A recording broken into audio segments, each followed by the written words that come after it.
Welcome, bon après-midi à tous. For those that don't know me, my name is Kim Wilson. I'm the CEO of the Chamber of Commerce for Greater Moncton. Welcome to our Distinguished Speaker Series Luncheon of 2025. I would like to acknowledge that the event today is hosted in the traditional unceded homeland of the Maliseet people. This homeland and all of New Brunswick are covered by the treaties of peace and friendship, which Maliseet, Mi'kmaq, and Passamaquoddy peoples first signed with the British Crown in 1725. Les traités ne portaient pas sur la cession des terres et des ressources, mais reconnaissaient en fait les titres des Maliseet, des Mi'kmaq et des Passamaquoddy et établissaient les règles de ce qui devrait être une relation continue entre les nations. Before we begin, I would like to formally acknowledge the presence of Councillors Kingston and Legier from the City of Moncton. Thank you for being with us today. I would also like to thank Deloitte, which has been our presenting sponsor of the Distinguished Speaker Series now for several years, and we're happy to have you here with us again today. After the food service, I also want to say Luc Babineau is here with Alicia and our two councillors. Thank you to the City of Moncton, who is a sponsor also of the event today, so thanks to our partners at the City of Moncton. After the food service, Steve Lunn, Managing Partner for Deloitte in New Brunswick and PEI, will introduce our two speakers that I'm sure everyone is eager to hear from today. And this event is taking a bit of a different twist today than our usual luncheons. As you'll see, we kind of have a podcast format, and we will be recording today's event. We're thrilled to be the first stop on the book tour for the launch Towards Prosperity. I want everyone to know, you can see I did read the book. I highlighted, I've got my notes, David and Dawn, so you know. The Transformation of Atlantic Canada's Economy by Don Mills and David Campbell, who are no strangers to those of us in the room. We're really looking forward to an engaging conversation with them about current issues that are explored in the book. We will have a Q&A session here in the room, and judging by the energy and all the dialogue you've been having, I can count on all of you to ask a few questions. Wink, wink, nod, nod. So please make sure to jot down your questions as we're going along today. I'm going to bring up the book again, David and Dawn. Copies of the book are also available for purchase. Some of you have seen it coming in. And we've offered a special discounted price for our members and our guest attendees here today. But for now, I want to invite you to enjoy the meal, and we will be back shortly. Thank you. Merci.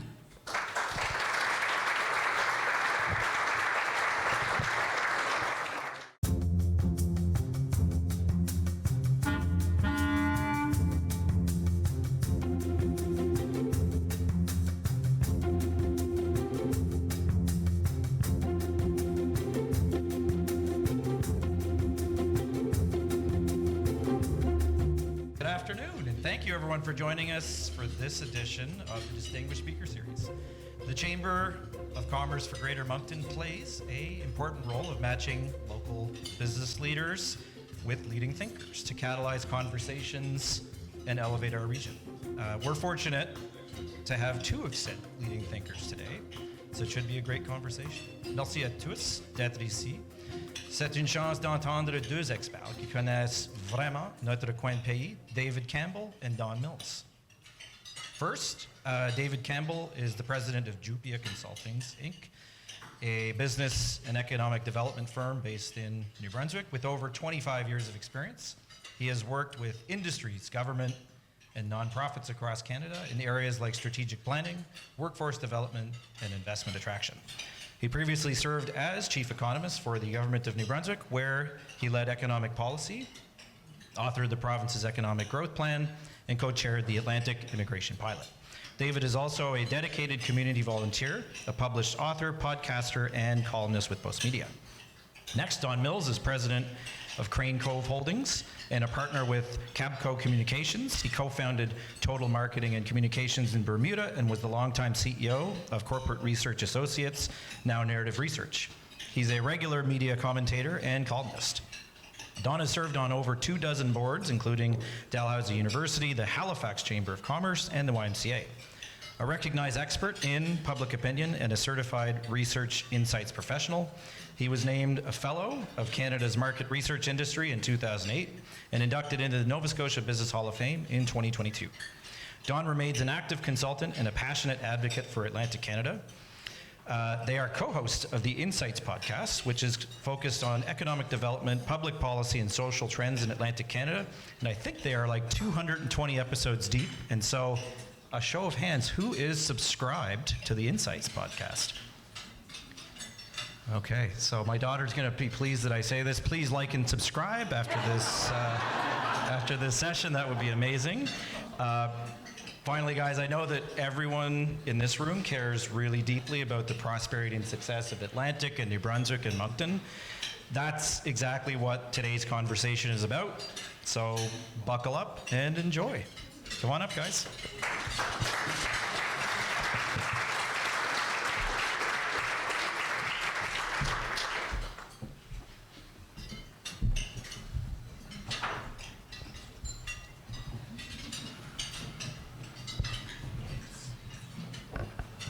Hello.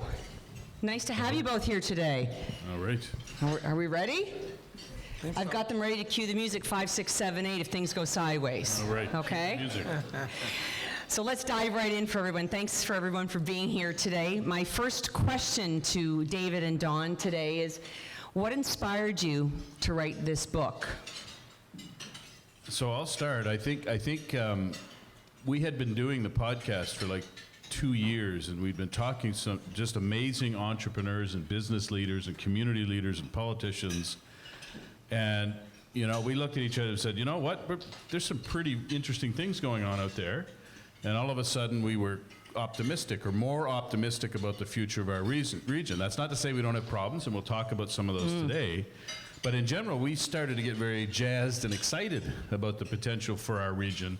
And that was the genesis of the book. So then we started talking about what it would look like, what would we include in it, and there's like, I don't know, like 40 references to the podcast in the book. Lots of interesting stories in there as well. So that's the start of it, Don, and I don't know if you have anything you want to add? No, that is the genesis of the book, but I think our background careers has also played a motivating factor in writing the book. We've both been involved with trying to figure out why Atlantic Canada trailed the rest of the country in economic development, and so we spent a lot of time trying to figure that out.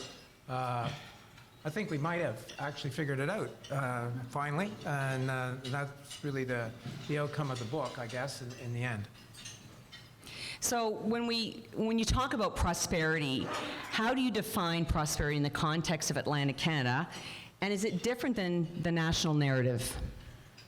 So I'm not sure we actually have a definition on prosperity, Don. I think it's more of we're trying to aspire to be more as a region, to be less dependent on federal equalization payments, to be more dependent on entrepreneurs and the business community, and a little bit less on government. Not that government is a problem, but you'll see in the book we are far more reliant on government in this region than the rest of the country. So I think prosperity for us it's about progress, but it's also about renewing our communities and having strong and successful economies around the region. And again, we think there's lots of opportunity, and if you read the book, you'll see our prescription for prosperity. Well, we've been below average in economic output, I don't know, 60 years. So I have a new chant. Let's be average. Let's get to average. To me, that would be prosperity, because every year for the last 30 years or so, you know, we've grown 1% less than the national economy. And over time, that's a killer. And what happened over that time is that our population stagnated, right? Didn't grow. We became a lot older, and we became way more dependent on government than we should be. So here's one stat from the book. In Canada, currently today, about 1 in 4 people work for the public sector. Or 1 in 5, sorry. In this region, it's at least 1 in 4. In a couple of provinces, it's 30%. Well, I'm sorry, you cannot grow the economy on the public sector. You need people to go out and create goods and services to sell and export. And that's what we focus a little bit of attention on in the book. Our private sector is weaker than anywhere else in the country. And we need to figure out a way to grow the private sector, not the public sector. We've done a good job growing the public sector. We're number one in Canada on the public sector side. Yay. But now it's time to focus on the private sector. Well, I'm going to go to my question here because I have in no particular order, but that leads well into my next question of we've got a large reliance on public sector, large reliance on federal transfers to Atlantic. What role should government play in enabling prosperity, less or more intervention? If we say we need more private sector focus, and when you look around the stats in the book that I did read, it talks about the number, we have a large percentage of SMEs in Canada overall. So we've got this largest presence of SMEs, but in Atlantic Canada, such a reliance on the public sector. So what role should government play then in enabling prosperity? Less, more, what does that look like? So maybe I'll start, Don. It's not less, more, it's different. Okay. So there's some interesting facts in the book, and there's some interesting stats. My background is statistics. I've studied the StatsCan data and all the data forever, and of course Don has a long history in polling us. For 40 years he polled Atlantic Canadians. He probably knows more about us collectively than we know about ourselves. So I think there's some myths. First of all, if you look at subsidies, if you look at government subsidies, New Brunswick is at the low end. We rank 9th or 10th in terms of government subsidies to industry in the country. PEI actually subsidizes more, and we can talk about the differences within Atlantic Canada. PEI has really been booming in recent years. But government has played maybe a more of a proactive role, maybe picking winners, losers. We can have that conversation, but I think if you read the book, you'll see what we really need from government is smarter development of natural resources, of mining, of forestry, of fishing, of aquaculture. There's just so many opportunities to develop our natural resources, and government has been reluctant across the region for the most part to really lean into natural resources because of NIMBYism and concerns around environmental issues and so on. So we do need that. We also need better education system. There's lots of things that are in the government's lane that it needs to get right. Even things like healthcare. I mean, how can you really grow your community and have a successful community if you don't have really good health care? So there's lots of things for government to do, and if it gets those fundamental things right, it's going to help us grow a prosperous economy here in the region. So let me add some color commentary. So we did a podcast with Glenn Cook. I don't know if anybody listened to that. That's a great podcast. There's a company that is the largest privately owned seafood company in the world that came out of Black Harbor, New Brunswick. Last time I looked, I think they had 12,000 employees. Think about that. Head office in St. John, very important. Glenn will tell you that the worst place in the world, and he's in multiple countries, to do business is Nova Scotia. Now, we have 4,000 kilometers of seacoast, and apparently we can't find a couple of spots to put a fish farm, So that's the kind of problem that we have, and it's been really facilitated by government, because government has not done their job in finding ways to develop our resources. And another example is mining.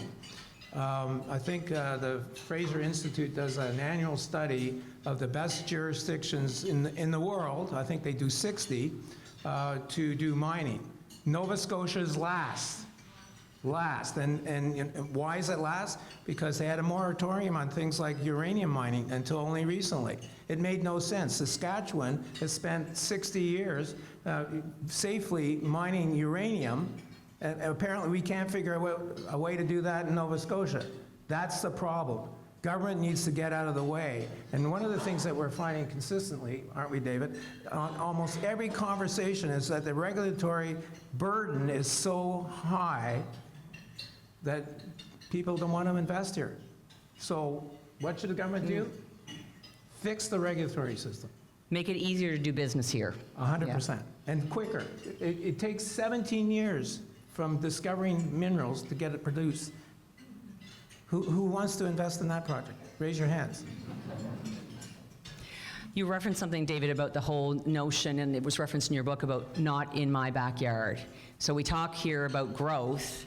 as Atlantic Canadians, we want this, we want that, but really when, not if it affects us, you know, in terms of not in my backyard. How do we get over that? Yeah, so we're going to talk about the positive stuff in a minute, but we do have a particular NIMBY challenge in our region, so not in my backyard NIMBY. And there's a number of reasons for that. One is that we're pretty comfortable. We have a larger share of retired people here, particularly in rural areas, than the rest of the country. So a lot of people are stable in terms of their income. And they just, and in fact, they've been quoted in the media saying, we just want to be left alone. We don't want you coming in and, you know, building your mines and cutting down the trees and all the trucks on the road and all that other stuff. So we do have to educate people as to, and I see Tim Houston's doing this a lot on social media, that, and he's even more blunt about it, he's saying, do you want Alberta to pay for that hospital or do you want to pay for it yourself? Which is kind of interesting. You don't usually hear that from a premier, but that's, at the end of the day, that's what we need to tell people, that you cannot have a prosperous economy for the next generation. So if you're retired and you're comfortable, good for you, congratulations, you've made it, but you can't block development for the next generation and the next generation. So NIMBYism, I think, is a particular problem in this area, particularly rural, but even in cities. We see lots of NIMBYism in cities as well. And there certainly is a place for protest. There's certainly a place for debate and dialogue about what we should be doing as a society. But when you get to the point, I mean, think about St. John recently with, you know, one of the big companies, one of the urban companies wanted to build a parking lot on their own land. And they couldn't build a parking lot. It's still, as I understand, it's still being deferred. So, you know, there's at some point you just have to say, you know, a private sector company on its own land should be able to build a parking lot. And that's just a symbol of maybe some of the challenges we're having in this region. So we've got to get over NIMBY. We talk about NIMBY a bit in the book, but at the end of the day, we need to get into a development mindset in this region. And we need to understand that growth is going to bring some challenges, but as I say, and I've been saying this for 20 years, better the problems of growth than the problems of decline. Absolutely. And so we do need to get over our NIMBY tendencies. I just want to add that everybody remembers when Prime Minister Harper called our region, had a culture of defeat. Everybody remember that statement? Maybe, there's some people who are maybe too young in the room. What I said at the time is that, no, we don't have a culture of defeat. We have a culture of dependence, because we depend on other Canadians to keep us in the lifestyle that we become accustomed to. You know, they're the ones extracting the resources from the land to pay for our hospitals and our roads and everything else, our education. We don't want to develop our own resources. We want somebody else to do that. But I'm going to tell you, why do you think Alberta is so upset with transfer payments right now? It's because we don't do our share, and they're going to hold us accountable. The next time that agreement gets negotiated, they're going to hold out and say, "Wait a second, you're not extracting your natural gas. You're not using your natural gas. You're not mining. Why should we use the revenue from our mining and our natural gas to pay for your lifestyle?" And it's a legitimate question. And if every other part of Canada can figure out a way to frack gas safely, you know, then we should be able to do it too. If everybody else can figure out how to mine safely, we should too.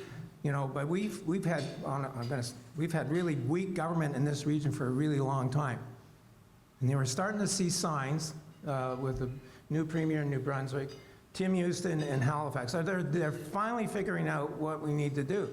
I'm grateful for that, because I never thought it would see the day. But we have to stop being dependent on the rest of the country. I remember working with Sean Graham, the Liberal Premier of New Brunswick, who, when he got elected, he said, "We're going to become a have province." Anybody remember that? Any of the older people remember that? And everybody kind of laughed at it. We went out and we did research. You know what New Brunswick said to us? Yeah, that should be our goal. So the citizens want to be a have region. They don't want it to be dependent on anybody else. But we need to have that facilitated by government policy and leadership that allows us to get there. And by the way, we want to talk about some of the good things that are coming. We have lots of opportunity in this region to become a have region. That's why we're so optimistic about the future. But we do have to take the moment. But the natural gas story is an interesting one, and I have a lot of battle scars because I argued for it back then, and of course, it didn't go ahead. But about the same time, British Columbia was developing its natural gas sector. Almost exactly the same time, if you look at the histories. And now they have a $3 billion natural gas sector. It's all built on hydraulic fracturing.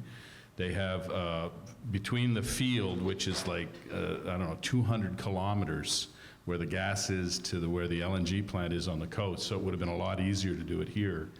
They now have a $3 billion industry. First Nations own the pipeline between the gas field and the LNG plant, and they have a $60 billion natural gas facility, LNG facility, that's exporting natural gas to Asia. So theoretically, if we could wind back the clock, if we did that here, we would be actually exporting natural gas probably to Europe and using that gas, and it would be a lot cheaper here in our region. There'd be lots of benefits. But people got nervous, and we all get nervous, and there's debates that happen, but at the end of the day, when it comes to natural resources, we have to have a calm and rational and fact-based discussion and not succumb to emotion. So I think that was a very good example of what Right. Probably went wrong with that sector. So we're going to, as you said, now we've talked about some of the issues we've had in the past, and we're shifting forward when we talk about reshaping our economic future here in Atlantic Canada. And when I was reading the book, there were more people in Atlantic Canada that are greater than 65 years old, and we have a deficit with those younger than 15. So the stats aren't great, right? We've got people aging out of our workforce, more people dying than being born in this area. And it says in the next 10 years, we get 150,000 people, 150,000 jobs to be filled because people like Gen Xers are going to be retiring. And so we need to fill those jobs. So in comes the immigration topic, which is a hot topic for our Chamber of Commerce, and it's been something we've been advocating to the government for an Atlantic carve-out, and I'm looking over at you, Darcy, and some others in the post-secondary institutions. So, what role do newcomers in immigration play in reshaping the economic future of Atlantic Canada, given where we're at and where the future's headed? So I'll start. I know Don has a lot of opinions on that too. For me, immigration is not just to fill specific workforce demand, right? That's a part of it. But really what we're seeing is immigrants are helping to renew our culture. They're helping to renew our population demographically. If you go to elementary schools in this city, you're going to see a higher proportion of newcomers because that's the demographic of the folks that are coming in. They're starting businesses at 2 to 3 times the rate of folks born in Canada. So I think they're renewing. I mean, if you go to the Catholic Church, you go to the Baptist Church, you're going to see in mosques and so on, you're going to see lots of places of faith that are being renewed with newcomers as well. So there's a lot of benefits. We should and can have a discussion about how many newcomers can you support as a community, right? If you grow too fast and they don't get proper health care and proper services and proper housing, et cetera, et cetera. So we certainly should have a debate about what level of immigration makes sense for the community. But I think it's been nothing but good news, and I think because of what you just stated, and we talk about it in the book, we're going to need a lot more immigrants in the future to meet workforce demand, but entrepreneurship and everything else. Yeah, so I spent most of my life studying demographics. I could have predicted 35 years ago that we'd have a shortage of doctors today. It was clear by the evidence. It was all predictable. But because governments only think in 4-year cycles, they didn't worry about what was going to come down the road. So, we have a shortage of medical practitioners. But why is that? Because people my age have retired or are retiring, and there's not enough to fill their jobs. It was completely predictable. Completely. And so, what I also saw, looking at the demographics, is that, our region failed to urbanize at the same rate as the rest of the country. Well, why was that? It's because our population didn't grow, basically for decades. And, so as a result, we have more than twice as many people living in rural communities as anywhere else in the country. And I'm not advocating people to move from rural areas to urban areas, by the way. That's not my point. But everywhere else in the country, the population grew in urban communities. Why? Because that's where the jobs were, right? So we didn't have any population growth. And then on top of that, we had no immigration, or virtually none, nothing to count. And so we finally have, some immigrants coming into our region. And guess what? We have people from other parts of the country wanting to live here now, finally. COVID had helped that a lot because it opened people's eyes to what we have in this region. So population growth, good. And without population growth, no economic growth. That's the relationship.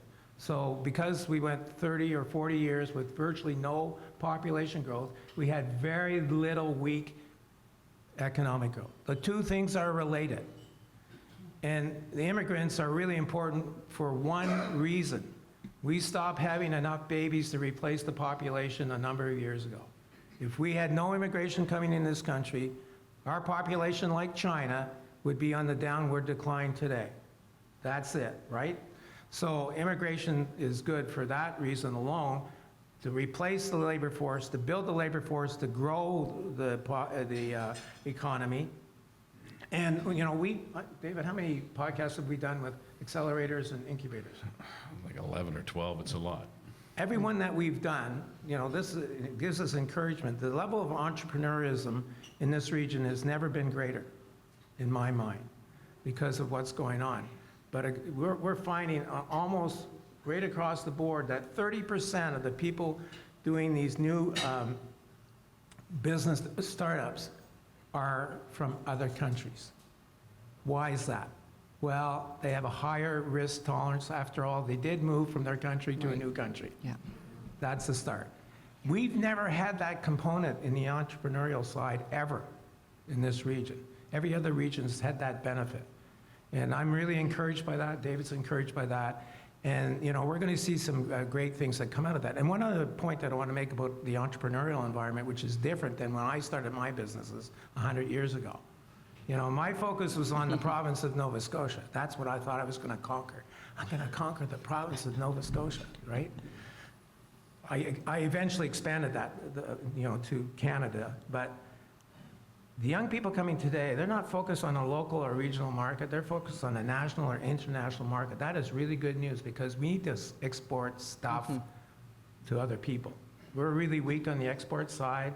We need to, find products and goods that other people will buy that creates employment and brings income into our region. So I'm really encouraged by that aspect. And when we talk about other sectors, and you make reference, again in the book, about the role that the blue economy plays with our proximity to the ocean. So when we talk about fishing, aquaculture, what role do you both see that playing in prosperity moving forward for Atlantic Canada? So the bad news is if you compare us to countries like Norway, which have a lot of ocean-based activity, we get far less GDP nationally. We rank like 11th in the world for GDP from our ocean industries, fishing and offshore oil and gas and aquaculture and ocean-based tourism. If you roll it all up, we're actually pretty terrible. And if you look at it on a per kilometer basis, because we have the largest coastline in the world, I think Norway's 50 times or something like that, the GDP on a per kilometer basis.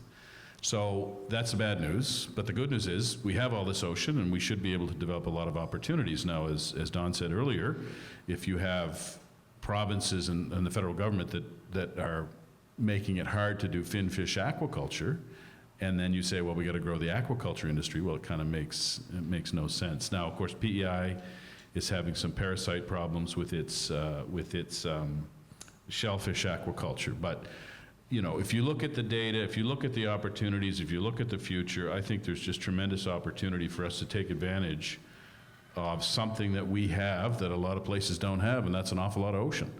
And so we have to be looking at new opportunities around aquaculture, around around the blue economy more broadly, and I think there is potential, even around tourism. Right. I don't think we're doing a great job of, you should be able to go and fish for lobster and then bring the lobster back and cook the lobster, and, just everybody wants experiential tourism, and we should be doing more of that with our oceans. So I think there's good opportunity, but the bad news is right now, we're not really taking advantage of the oceans. And on the tourism front, now would be the prime time, given everything happening south of the border, to take advantage of that, and curating those experiences for Yeah, and there's for people. more of that now, but I Yeah. think we could do a lot better job. A little tidbit on tourism, by the way. We just had Dennis Campbell, the CEO of Ambassador Tours, on a couple of weeks ago. He said tourism bookings for him are up 37% this year. And it's a combination of people staying home, Europeans coming, and American traffic staying stable. So I think it's going to be good news for this region on that score. Can I just sort of extend the conversation from blue economy to blue-green? So one of the podcasts that we had, which I thought was probably the most exciting one that we've done in a while, was with Peter Nicholson. He wrote the report on Catching the Wave, which is about offshore wind. Did it for the Public Policy Forum. I invite you all to go back and listen to that. It's so frigging exciting. And he basically said that there's enough power off of Sable Island to basically power 27% of the country. And he said one other thing that really stuck in my mind. He said, offshore wind for Atlantic Canada has the same economic potential as oil and gas for Alberta or hydro for Quebec. I want you to wrap your minds around that. It's a once-in-a-lifetime opportunity to transform our region. It's going to take big vision, big ambition, and a lot of money, for sure. But, that's what excites me personally about the future, because we can be masters of our own destiny, for sure, in this region. And I have to tell you a little anecdote, because, I got really excited about this. So I phoned up our premier, Tim Houston. I said, Tim, have you heard about this report? You should have Peter Nicholson in your caucus meeting, because I think you're going to like what he's saying. He said, no, I haven't heard about it. I said, I'm going to send you the copy of the report. Guess what? Tim Houston is all in on this. He's announced that they're going to develop 5 megawatts of offshore wind power. Nova Scotia uses 2. And that's the start. That's the start of something. And the fact that a premier would try to seize this opportunity is so darn encouraging for me personally. And he's got this wind east west. It's called Wind West, and I have Wind no West. idea why it's called Wind West. I don't know either, but It's confusing. I'm all in with him. Let's do that. And one of the things that we talk about in our book and is the ambition. We've lacked a certain ambition in this region. We think too small. We need to be bolder in our thinking. We need to seize the opportunities. And we're starting to see political alignment. And one other point that I want to make, and this is really important, and it's because of Trump, and I think our book is actually more relevant because of Trump, by the way, is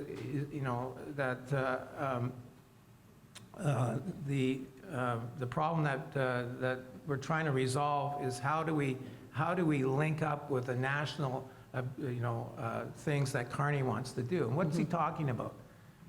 Nation building projects. Normally we would tag on and say, yeah, well, we want to be part of that. But not only can we be part of it, we can actually drive some of that nation building stuff to be energy self-sufficient. And I like the idea of Atlantic Canada being an energy superpower, not just with offshore wind, but with hydrogen gas and natural gas. Let's make our region a super center for energy. So that's great segue into the question I want to talk about. So given everything that's happening south of the border, and you talk in your book about this need to drive economic momentum, productivity, the bold vision, and now's the time we've got a national agenda with our Prime Minister who's saying, it's one economy, moving forward. So how do we, what's the call to action in the room how do we make that happen so that we seize the opportunity and the time that we have in front of us right now? So I think there's some nuance here, and Don and I we don't disagree on this, but there might be slightly different versions there. I'm a little more nervous about opening up interprovincial trade, and we just did a podcast with Trevor Tomby from the University of Calgary, a good one. I think it drops soon. And it dropped today, It dropped today. Okay, thanks, Tara. Because if you look at our productivity numbers, we have a lot of industries that are not very productive. And what that means is it takes more hours and more effort to get the same amount of output as other places. So if you look at legal services, for example, we're something like 25% less productive, our law firms. Who's in the law business here?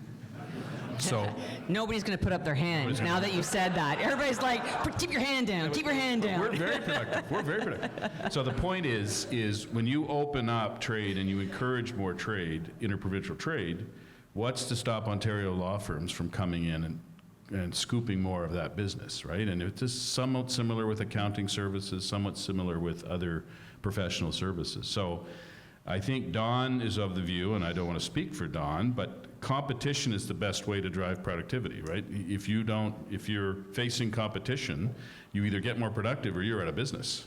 And so I think that we argue in the book for an Atlantic Free Trade Zone to try and drive some of that productivity and that opportunity. But I'm a little nervous that our firms are not ready to handle the competition from other parts of Canada. I could be wrong. I hope I'm wrong. But I think as a general rule, what we have to do, and I've been writing about this and we touch on it in the book, is we have to focus on productivity and competitiveness. Our firms, as Don said, we have to be able to export into other markets.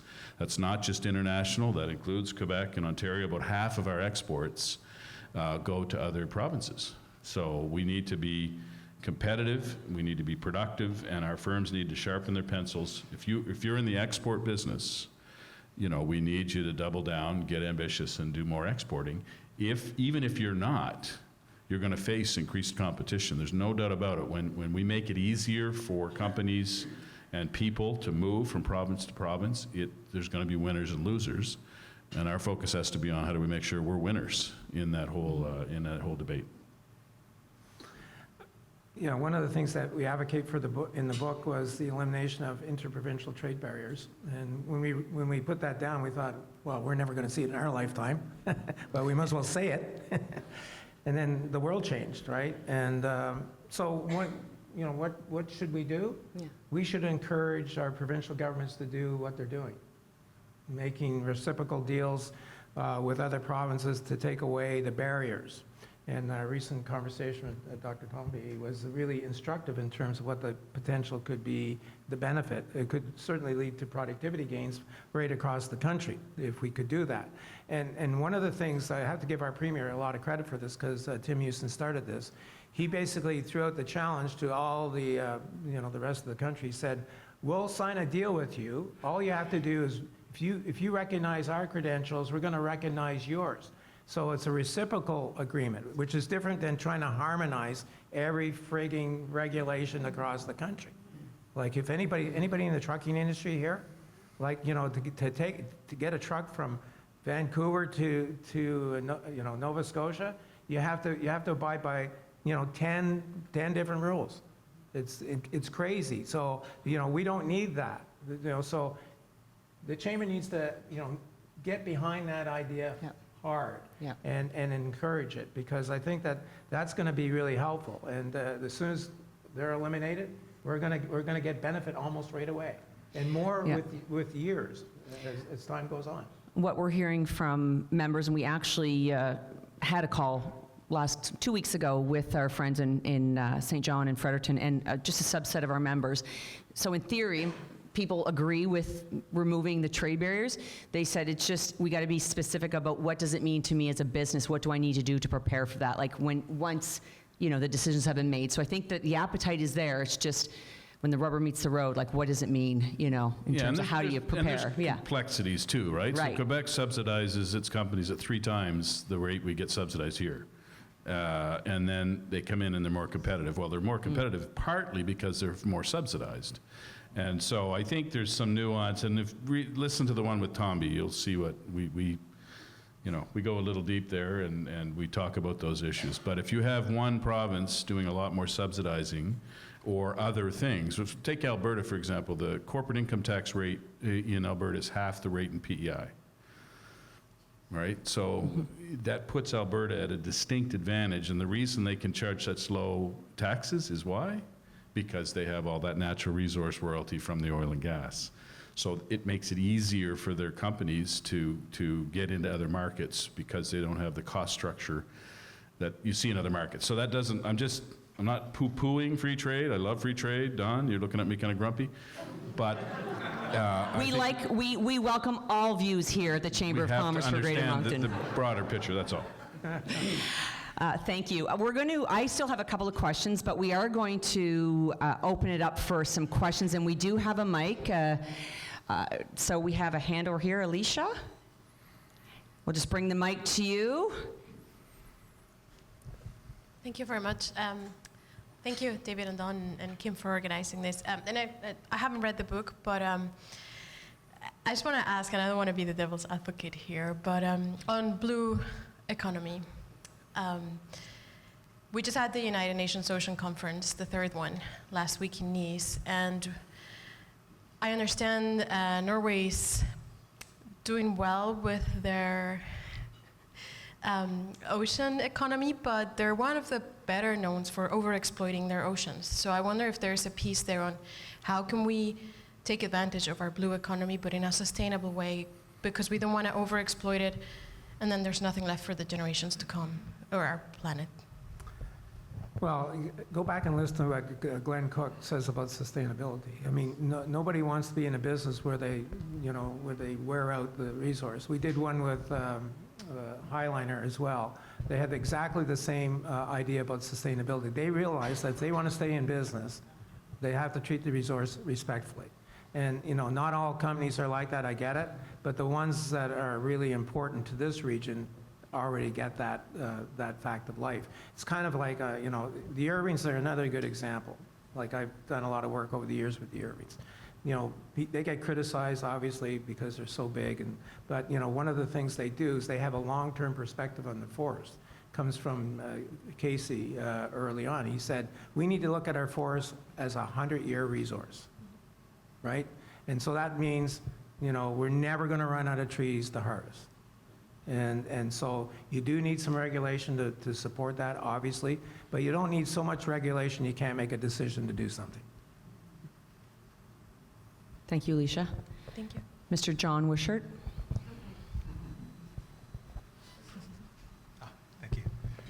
Thank you, Dominic, and thanks, David and Don, for sharing your insights with us today. Little plug for the podcast there, Insights. And I look forward to diving into the book. So we're sitting today in a hotel in downtown Moncton, and as everybody in this room knows, this region has been on a roll for the last 5 to 7 years. I like to lately tell people that I think our aspiration could and should be to become the HRM of New Brunswick. And I apologize for anybody from St. John or Fredericton in the room, but that's the way the numbers are trending. So what do you think are the policy, the regulatory, the mentality, the leadership things that need to happen to continue that growth, and what are some potential challenges that will stall it? So it'd be interesting to hear Don's perspective, because he's lived the HRM growth, and he lived when they decided to actually allow high-rise towers in, say, on the waterfront in Halifax. So, but before he jumps in, the cities, the municipalities here, the 3 municipalities have to decide what they want. They have to literally say, we'd like to grow at a certain rate, or try to understand what's the ambition for the community, because then that drives everything else, from transportation infrastructure to access to services, to downtown density, et cetera, et cetera. So I think that's, even around housing, like I've always advocated, municipalities should literally go to the development community and say, here's what we think we're going to need over the next 5 to 10 years. We can't say for sure, but based on our ambition for this community, the kinds of industries we're trying to grow, based on the income profile of our households, we think this is the kind of housing demand we're going to see over the next decade. And then it allows developers to plan, it allows for a lot of good things to happen, understanding that you can't guarantee anything. You can't say for sure we're going to need 1,100 houses. So I think the big thing locally is around leadership and setting the expectations. What do we want? What's our ambition for the individual community, but also for the three combined and even the outlying areas? The reality is this is one urban area. It's not, it's people choose where to live based on a lot of different things, and it's not necessarily municipal borders. So I do think that's the biggest thing for me. And of course, we've seen that kind of growth in Halifax. So I don't know, Don, if you have any insight for us based on HRM? Well, David doesn't want to go too far in this. He's still trying to make a living from this community. So-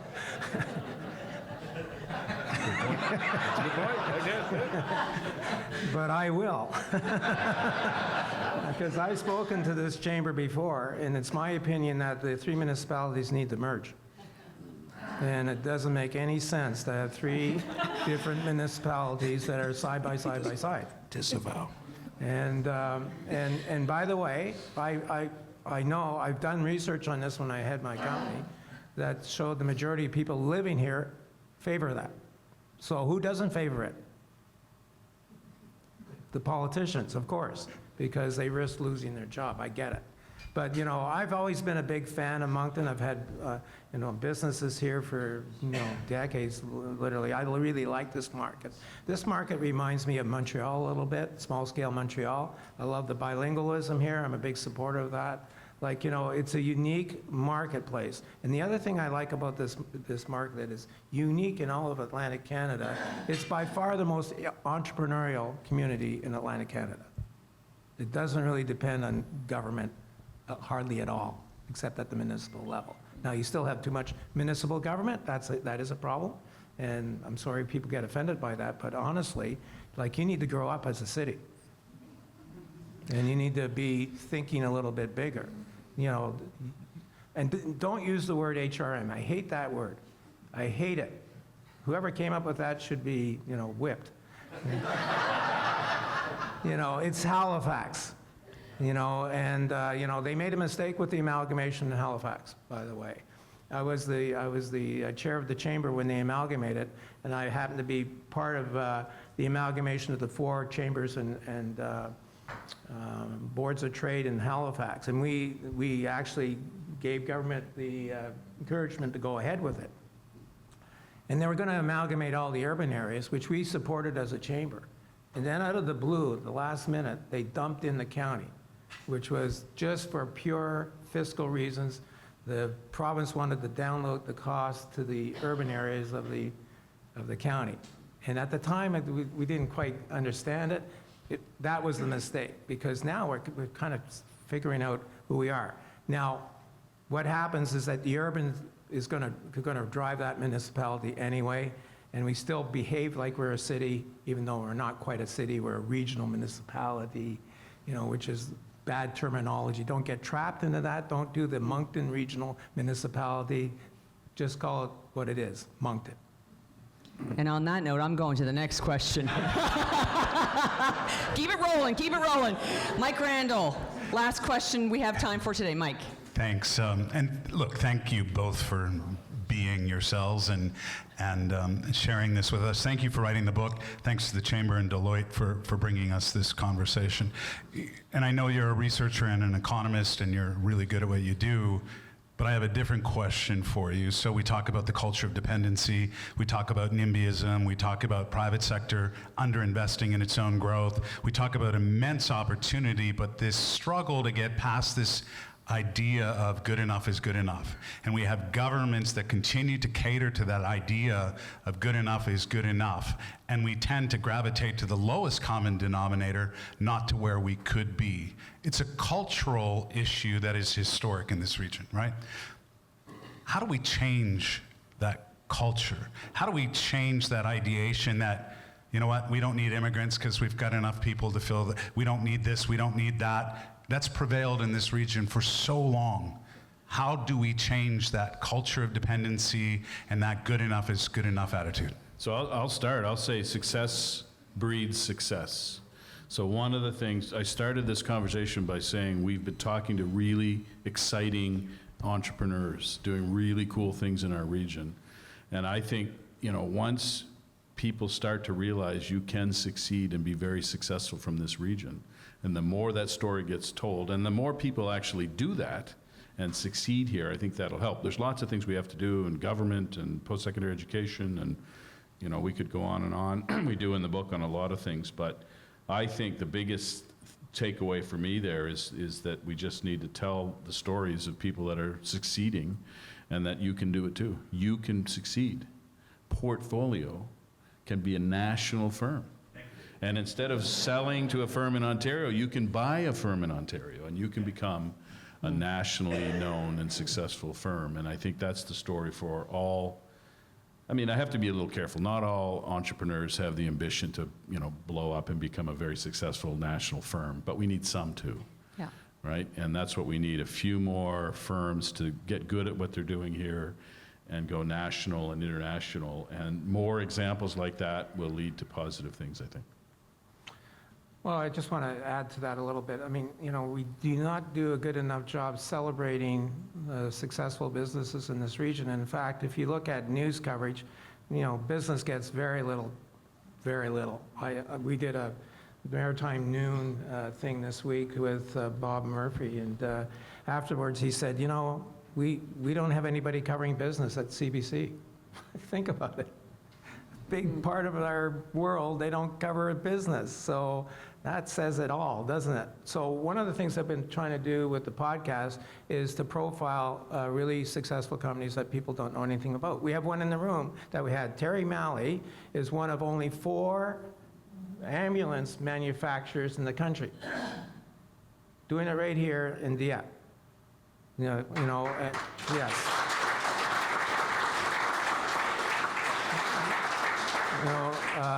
Covered bridge. I forget how many countries are selling the chips from, New Brunswick. That's a great story. There's many, many others. We're going to continue to tell those stories, because the more they're told, the more they become role models for other people to figure out, what they can do. Terry's he's not selling his ambulances in the regional market so much. He's selling it, in New York City and places like that, We did one with a parking meter manufacturer. The only one in Canada, in New Glasgow, right? And they just did the biggest parking conversion in the world. They installed 13,000 smart meters in San Francisco with 3,000 pay stations, all made in New Glasgow, Nova Scotia. How about that? Excellent, excellent. So we need to tell more of those stories, and all that does is show that you can have ambition. And so, let me tell you one other story. When I came here, I'm not from this region. Might surprise people. I was born in Quebec, and when I came down here after university, started working, the one thing I noticed was how the lack of confidence in this region really struck me hard. And I couldn't understand it. It's almost like there was an inferiority complex. Now, that was a long time ago, before many of you were born. But it really hit me hard that, couldn't think about, going somewhere else and competing with somebody. I said, bugger that. I'm not doing that. I'm as good as anybody else. And, we need to feel that we're as good as anybody else. We can compete with anybody else. But it all takes ambition, right, and hard work. And we can do it. I love that. I love that. One last point.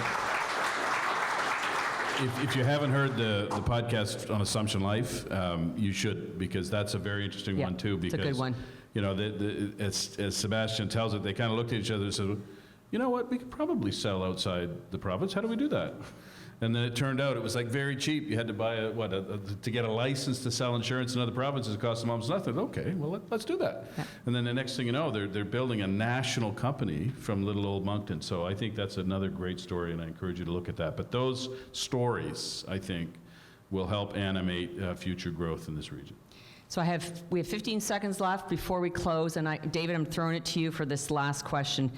If you had to write a follow-up book in 10 years from now, what would you hope to title it, based on our discussion here today? Prosperity Achieved.